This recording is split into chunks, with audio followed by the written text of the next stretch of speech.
이번 시간에는 간단한 테이블 구조를 가지고 데이터베이스에 대한 입력, 출력, 수정, 삭제를 웹 API를 통해서, 즉 스프링 부트의 REST 컨트롤러를 통해서 외부에 노출해서 데이터 입력, 출력, 수정, 삭제, create, read, update, delete, CRUD를 구현해 보도록 하겠습니다.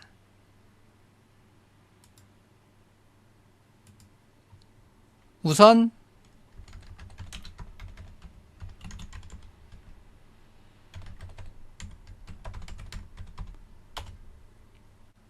start.spring.io 사이트에 접속하도록 하겠습니다.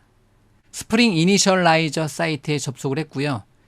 기존에 여러분들이 사용하고 있던 스프링 부트 프로젝트에다가 현재 코드를 이어나가셔도 됩니다. 다만 저는 데모를 보여드리기 위해서 매번 스프링 이니셜라이저를 통해서 끊어서 보여드리도록 하겠습니다. 프로젝트는 메이븐 프로젝트를 선택하고요. 자바의 기본 버전, 그룹은 여러분들 회사 도메인 또는 여러분들 프로젝트 도메인 사용해 주시면 되는 거고요. 저는 com.hawaso를 사용하고요. 아티팩트는 프로젝트 이름, 저는 자바 캠퍼스 이렇게 해도 되지만 기본적으로 패키지 이름은 소문자니까 자바 대시 캠퍼스로 주도록 하겠습니다. 그 다음에 디펜던시는 스프링 웹 추가, 그리고 스프링 데브 툴스 추가, 그리고 현재 예제는 타임 리프는 포함하지 않도록 하겠습니다. 바로 H2 데이터베이스를 추가하도록 하겠습니다. 웹 API를 사용해서 CRUD까지 한번 구현해 보도록 하겠습니다. 그 다음에 데이터베이스 관련된 코드는 JPA를 사용해서 스프링 데이터 JPA를 사용해서 구현을 해주도록 하겠습니다. 웹, 데브툴, H2 데이터베이스, 스프링 데이터. 데브툴은 마이너스 버튼 눌러서 빼도 상관없습니다. 웹, H2, 스프링 데이터 JPA를 추가하고요. 컨트롤 엔터, 제너레이트 버튼 눌러서 자바 캠퍼스 프로젝트를 하나 추가하도록 하겠습니다.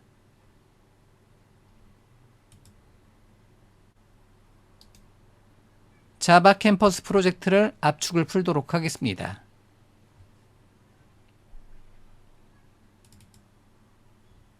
자바 캠퍼스 프로젝트를 커맨드 엔터, 코드 엔터, 비주얼 스튜디오 코드로 접속을 하고요.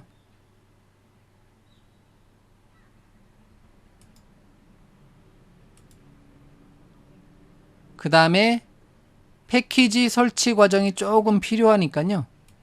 시간이 필요하니까 자바 캠퍼스 프로젝트를 스프링 이니셜라이저를 통해서 추가를 했고요. 인스톨 버튼 눌러서 관련된 익스텐션들은, 추천 익스텐션들은 설치를 해 주셔도 되겠고요.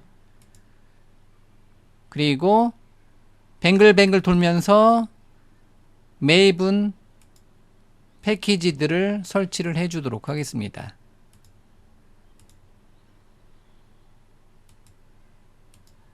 스프링 이니셜라이저를 사용해서 스프링 부트 프로젝트 만들었고요. 비주얼 스튜디오 코드로 프로젝트를 열었습니다. 그리고 현재 메이븐 패키지가 설치가 진행 중인 거고요. 잠시 후에 실행을 한번 해보도록 하겠습니다. 그러면 소스의 메인의 자바에 가서 새로운 패키지, 새로운 폴더를 만들어 주도록 하겠습니다. 컨트롤러스 폴더를 하나 만들어 주고요. 다시 자바 캠퍼스 폴더에 모델스 폴더를 만들어 주고요. 다시 자바 캠퍼스 폴더에 MVC에서 컨트롤러 모델 그리고 리파지터리를 담아 놓을 수 있는 폴더인 패키지인 리파지터리스 폴더를 생성해 주도록 하겠습니다.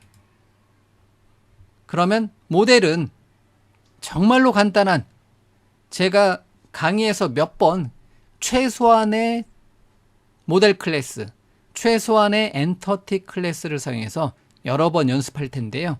이번에도 자바 캠퍼스 프로젝트에 모델스 폴더에다가 새로운 자바 파일을 하나 만들어 주도록 하겠습니다. 셔츠 자바 이름으로 모델 클래스를 클래스로 만들어 주도록 하겠습니다. 셔츠 클래스는 private 정수형의 아이디를 하나 관리해주는 모델 클래스고요. private 스트링의 name, 아이디와 네임을 관리해주는 셔츠 모델 클래스를 만들어 주도록 하겠습니다. 아이디에다가 마우스 커서, 마우스 캐럿을 두고요. 컨트롤 점 찍어서 게터와 세터를 만들어 주도록 하겠습니다. 네임에다가 캐럿을 두고 컨트롤 점 게터와 세터 생성, 그리고 이쯤에다가 CTOR 탭 눌러서 탭 눌러서 기본 디폴트 생성자 하나 만들어 주고요. 그 다음에 패키지가 다 설치가 완료가 되었으면 여기다가 add entity annotation을 추가해 주도록 하겠습니다. 탭 add entity annotation을 사용했을 때는 현재 자바에서의 셔츠 모델 클래스는 실제 테이블로는 어떻게 할 거냐, name 속성을 사용해서요. 테이블에서는 셔츠 s로 테이블을 만들어서 관리하겠다. 즉 자바에서는 셔츠 클래스가 데이터베이스에서는 셔츠스 이름에, 제 강의에서는요 어쨌든 모델 클래스는 단수형, 데이터베이스의 테이블은 복수형으로 기본으로 설정하도록 하겠습니다. 이렇게 만들어 주시면 되는 거고요. 그 다음에 id 필드는 데이터베이스의 아이덴티티 값, 그래서 add id 탭 눌러서 add id annotation을 추가하고요. 공식이에요. 그 다음에 generated value annotation을 사용해서요. 탭 strategy는 generation type 열거형에 auto identity sequence 등등등을 줄 수 있는데요. 아이덴티티 값으로 자동 증가 값으로 설정을 해 주도록 하겠습니다. 이렇게 셔츠에 대한 모델 클래스를 구현을 해 줄 수가 있습니다. 나중에 생성자의 매개 변수가 필요한 생성자를 만들고자 한다. 그럼 여기다가 디폴트 생성자 밑에다가 하나를 더 만들어 주시면 되겠죠. 일단은 기본 셔츠 아이디와 네임을 갖는 최소한의 셔츠 클래스는 이렇게 모델 클래스로 만들어 줄 수가 있습니다.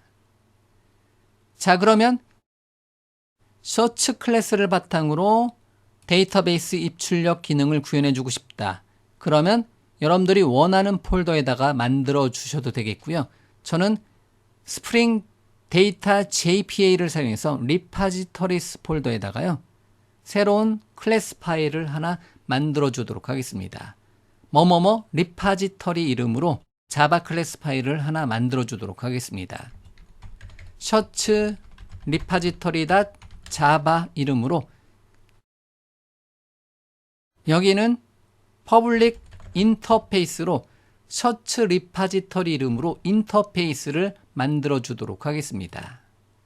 실제 현업에서 사용하는 데이터베이스 구조는 복잡하고 쿼리문도 복잡하지만 우리가 일단은 JPA를 사용하는 목적은 굉장히 편하게 ORM, 굉장히 편하게 데이터베이스 관련된 코드를 작성하는 게 목적입니다. 그러면 일단은 어떠한 쿼리 코드도 현재 프로젝트에 들어오지 않고 일단은 JPA의 인터페이스를 상속해서 코드를 구현해 나가도록 하겠습니다. 서치 리파지터리 이름으로 만들어 놓은 것을 익스텐즈 해주도록 하겠습니다. 뭐를 구현해 줄 거냐면 JPA 리파지터리를 구현을 해주도록 하겠습니다. 마법이에요. 공식이에요. JPA 리파지터리 of T. T는 서치 모델 클래스에 대해서 아이덴티티 값은 인티저다. 이렇게 주게 되면 여기에 보면 JPA 리파지터리에 인스턴스를 주는데 서치는 네임스페이스 패키지 경로가 필요하네요. 컨트롤 닷 임포트 시켜주고요. 이렇게 주게 되면 끝이에요. 뭐에 대한 끝이냐면 서치 모델 클래스에서 지정한 테이블에 그 테이블은 서치스란 이름의 테이블에 데이터를 입력하고 출력하고 수정하고 삭제하는 것을 서치 리파지터리에 인스턴스 만들어 놓고 사용해라. 끝입니다. 그러면 현재 모델 클래스로 만들어진 테이블하고 데이터에 대한 입력, 출력, 상세 보기, 수정, 삭제 관련된 코드는 이미 서치 리파지터리 인터페이스에 다 녹아 들어가 있습니다. 마법처럼, 공식처럼. 그러면 이거를 가져다가 쓰면 돼요. 서치 리파지터리를 의존성 주입으로, 종속성 주입으로 인젝트 시켜서 내가 원하는 컨트롤러에 인젝트 시켜서 사용을 해 주시면 됩니다. 그러면 컨트롤러 레벨로 들어가도록 하겠습니다. 자, 그러면 컨트롤러는 크게 두 가지 컨트롤러를 우리가 구현해 줄 수가 있는데요. 하나는 말 그대로 MVC 컨트롤러고요. 또 다른 하나는 웹 API 컨트롤러, 다른 말로 REST 컨트롤러입니다. 이번 예제는요, 제가 REST 컨트롤러를 사용해서 서치 리파지터리에 대한 입력, 상세 보기, 출력, 수정, 삭제에 대한 테스트만을 진행해 보도록 하겠습니다. 따로 유저 인터페이스 MVC를 사용해서 뷰 페이지를 따로 만들지 않고 웹 API REST 컨트롤러로만 테스트를 하도록 하겠습니다. 자, 그러면 컨트롤러스 폴더에 새로운 자바 컨트롤러 클래스를 만들어 주도록 하겠습니다. 그러면 서치스 컨트롤러 .java 파일을 만들어 주도록 하겠습니다. 클래스 파일로 만들어 주도록 하죠. 서치스 컨트롤러는 at REST 컨트롤러 애노테이션을 주도록 하겠습니다. 탭. 그리고 기본 경로는 리퀘스트 매핑 탭 눌러서 리퀘스트 매핑을 사용해서 기본적으로 /API/ 서치스 경로 땅 치면 어디까지 들어오게 서치 컨트롤러까지 들어오게 일단은 해놓고요. 여기다가 각각의 액션에 해당되는 각각의 액션 메서드에 해당되는 get, post, put, delete에 해당되는 내용을 여기다가 구현을 해 주도록 하겠습니다. 그런데 서치스 컨트롤러에는 데이터베이스를 연동하는 데이터베이스에 대한 CRUD를 구현해 줄 건데요. 그거에 대한 마법과 같은 코드는 서치 리파지터리에 이미 다 이 하나의 인터페이스로 다 구현이 되어 있다는 거죠. 우리가 따로 JDBC를 사용해서 코드를 작성할 필요가 없습니다. 그러면 서치 리파지터리를 어디에서 서치 컨트롤러에 인젝트 시켜서 사용해 주고 싶다. 생성자의 매개 변수, 주입 방식 또는 인젝트를 오토 와이어드 특성을 사용해서 오토 와이어드 애노테이션을 사용해서 현재 컨트롤러에서 리파지터리를 가져다 쓰겠다. 주입해서 사용하겠다. 이렇게 지정을 해 줄 수가 있습니다. 그러면 뭐의 인스턴스? 서치 리파지터리의 인스턴스를 여러분들이 원하는 이름으로 현재 컨트롤러에서 하나의 리파지터리 클래스만 주입해서 사용하고자 한다. 그때는 리파지터리 이름으로 이렇게 언더스코어 리파지터리 이름으로 줄여서 써 주셔도 되겠고요. 아니다, 여러 번 사용한다면 여기다가 셔츠 리파지터리 이렇게 명확하게 뭐뭐에 대한 리파지터리를 주입해서 사용해 주시면 됩니다. 셔츠 리파지터리 패키지 경로 지정해 주도록 하겠습니다. 컨트롤 점 임포트, 그리고 얘네들을 뭐를 사용해서 at auto wired 특성을 사용해서 at auto wired annotation을 사용해서 탭 주입해서 사용해 주도록 하겠습니다. 그러면 셔츠 리파지터리 개체를 통해서 create, read, update, delete 코드를 각각의 액션 메서드에서 RESTful 서비스의 get, post, put, delete 관련된 액션 메서드에서 구현을 해 주도록 하겠습니다. 그러면 가장 기본적인 거 퍼블릭한 list of t, t는 셔츠에 대한 리스트 개체를 반환시켜주는 컨트롤 점 찍어서 컨트롤 닷 찍어서 아직까지는 안 뜨네요. list of t, 셔츠를 반환시켜주는 get all 메서드를 구현해 주도록 하겠습니다. 그러면 컨트롤 점 찍어서 import java.util 셔츠 컨트롤 점 찍어서 import models 패키지를 추가해 주도록 하겠습니다. 그리고 반환 값은 전체 데이터를 JSON으로 자동으로 반환시켜 주고 싶다. 그러면 리턴해라 언더스코어 셔츠 리파지터리에 find all 메서드를 호출을 해주면 끝납니다. 그러면 자동으로 list of t 형태대로 테이블에 있는 모든 데이터를 읽어옵니다. 그때 얘는 뭐를 사용해서 http get 방식으로 현재 get 메서드를 API 슬래시 셔츠를 땅 쳤을 때 여기에 들어오게 해주고 싶다. 그러면 어떠한 annotation get mapping annotation을 주시면 됩니다. 따로 밸류는 지정하지 않으셔도 됩니다.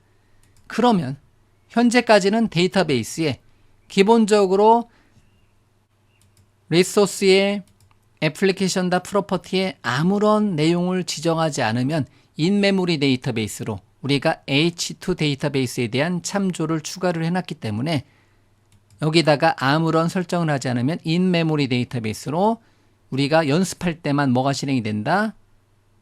데이터베이스가 생성되고 사용이 끝나면 데이터베이스가 소멸이 됩니다. 즉 인메모리 데이터베이스가 만들어진다라는 거죠. 자, 그러면 여기까지 한번 테스트를 한번 해보도록 하겠습니다. 웹브라우저 열고요. 로컬호스트 콜론 8080에 슬래시 API 슬래시 셔츠스 땅 쳤을 때 현재는 empty 아무런 데이터가 출력이 되지 않습니다. 실행이 안 됐나요? 아, 실행이 안 됐군요. 컨트롤 F5 버튼 눌러서 현재 프로젝트를 실행해 주도록 하겠습니다. 현재 프로젝트를 실행하고요.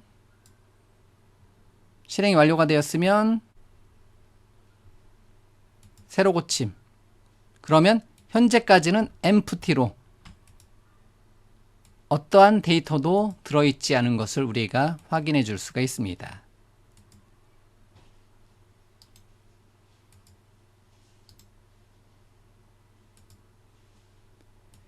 자, 그러면 여기까지 진행이 되었고요.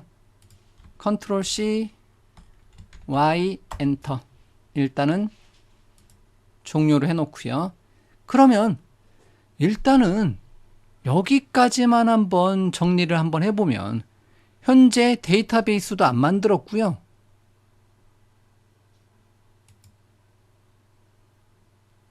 셔츠 컨트롤러에서 API 슬래시 셔츠 했을 때 서치 리파지터리에 find all 메서드를 호출해 줬습니다. 그런데 서치 모델 클래스에 해당되는 테이블이 자동으로 요 이름으로 어딘가에 만들어질 거고요. 그 다음에 리파지터리에서 JPA 리파지터리에 어떤 타입의 ID 값의 특징, ID 값의 타입만 지정을 해주면 이거에 인스턴스 만들어 놓고 find all 메서드를 호출해 주니까 어딘가에서 자동으로 서치 테이블이 만들어지고 그곳으로부터 아이디와 네임을 읽어 오려고 하는 것 같습니다. 이게 기본 값이에요. 따로 지정하지 않으면 application.properties에다가 따로 지정하지 않으면 우리가 만들어 놓은, 우리가 참조해 놓은 H2 데이터베이스, 인메모리 데이터베이스인 H2 데이터베이스에 자동으로 테이블이 하나 만들어지고요. 기본 테스트 데이터베이스에 테이블이 하나 만들어지고 어디에서 지정한 서치스 이름으로 테이블이 하나 만들어지고 그 테이블로부터 데이터를 리파지터리 클래스에서 이거 인스턴스에 find all로 전체 데이터를 list of t 형태대로 읽어온다. 이거를 마법처럼 자동으로 다 해주는 게 스프링 데이터 JPA의 굉장히 편리한 특징입니다. 여기서부터 시작을 해주시면 돼요. 그리고 나중에 우리가 데이터베이스를 SQL 서버라든가 MySQL이라든가 포스트그레스라든가 다른 데이터베이스에다가 연동을 해주고 싶다. 다른 데이터베이스에다가 게시를 해주고 싶다. 그러면 의존성 추가하고 애플리케이션 프로퍼티에다가 해당 데이터베이스에 대한 연결 문자열을 지정을 해주면 자동으로 해당 데이터베이스하고 연동이 되는 코드가 작성이 됩니다. 학습할 때 처음에 시도할 때는 form.xml 파일에서 우리가 추가한 H2 데이터베이스, 인메모리 데이터베이스인 H2 데이터베이스를 사용하면 편리하다라는 거죠. 자, 그러면 되었어요. 일단은 어디까지 한번 테스트를 해봤다? 컨트롤러에서 전체 레코드를 다 읽어오는 코드를 한번 만들어 보고 테스트를 해 보았습니다.